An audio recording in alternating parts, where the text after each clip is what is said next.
So हे guys आपल्या आवडतं. तर तुम्हाला माहिती आहे खिडकी पण नव्हती. तुम्हाला माहिती आहे थोडे दिवस आपले पण नव्हतं व्लॉग न आलं त्याचं एक कारण आहे.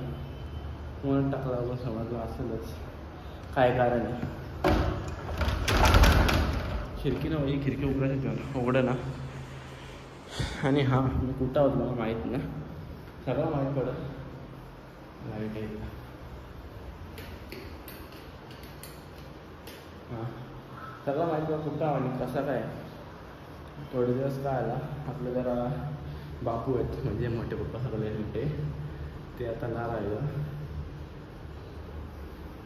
त्यामुळं थोडे दिवस आपले ब्लॉग आले नाही. आणि अजून 1-2 दिवस नाही आले तेच, बाकी दुसरं काही नाही. आणि 2-3 दिवसानंतर जे ब्लॉग येतील त्यासाठी रेडी राहा, कारण की लय मस्त ब्लॉग होणार आहेत. आतमध्ये तुम्हाला काही बघून समजलं असेल थोडासा ना समजणार. फक्त एवढंच का थोडे दिवस ब्लॉग येणार आणि 1-2 दिवस जे नंतर ब्लॉग येतील लय मस्त येतील. तुम्हाला पण यायला लागेल त्या ठिकाणी. आता फक्त एवढंच सांगता ब्लॉग आलं का ना आणि येणार का ना.